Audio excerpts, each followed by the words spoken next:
সালাম করুন। আসসালামু আলাইকুম ওয়া রাহমাতুল্লাহি ওয়া বারাকাতুহু। ওয়ালাইকুম আসসালাম ওয়া রাহমাতুল্লাহি ওয়া বারাকাতুহু। সবথেকে প্রথম কোরআনে কারীমের গ্রামার তথা তাজবিদ থেকে প্রশ্ন করা হচ্ছে র পুর হওয়ার কয়টি কায়দা? পাঁচটি। রয়ের উপর জবর বা পেশ হলে র পুর হবে। র সাকিনের পূর্বে জবর বা পেশ হলে র পুর হবে।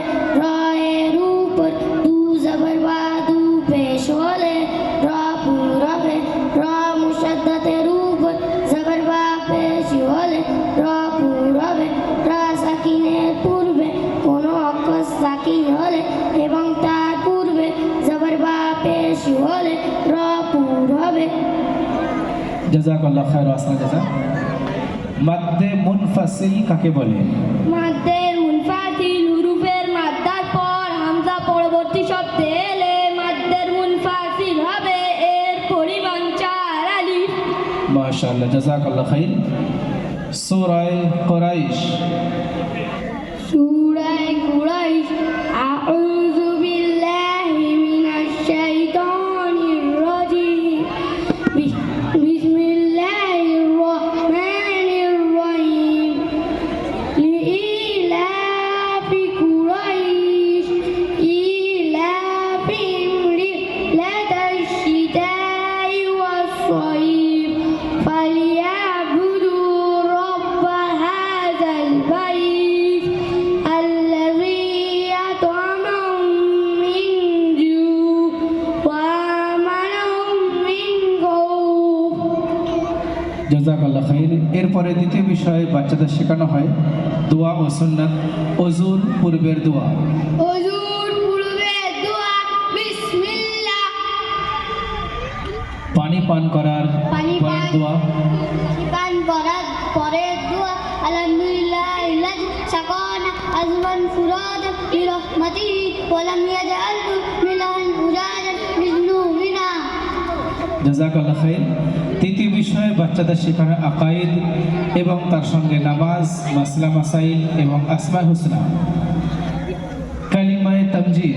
কালিমায়ে তামজিদ সুবহানাল্লাহি ওয়ালহামদুলিল্লাহি ওয়া লা ইলাহা ইল্লাল্লাহু আল্লাহু আকবার ওয়া লা হাওলা ওয়া লা কুওয়াতা ইল্লা বিল্লাহিল আলিয়্যিল আযীম।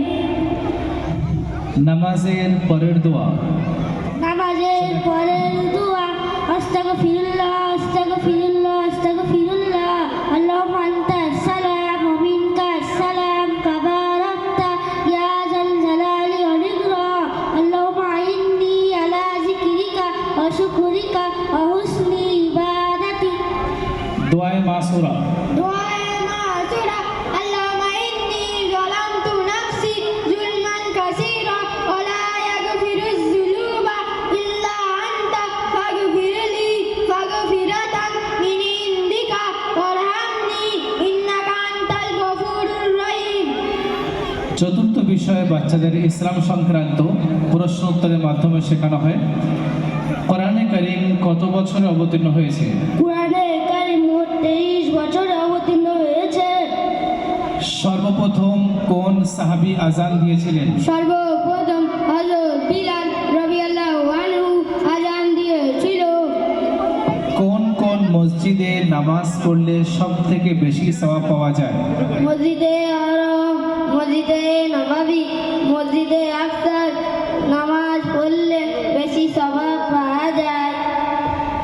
রুহুল আমিন কাকে বলা হয়? রুহুল আমিন হযরত জিবরাইল আলাইহিস সালামকে বলা হয়।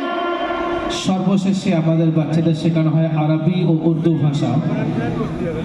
মধু আরবি কি? আসার রসুন, সু টমেটো, টমাটি গম। কামুন। জাযাকাল্লাহু খায়র। সবাই একসঙ্গে সালাম করো। আসসালামু আলাইকুম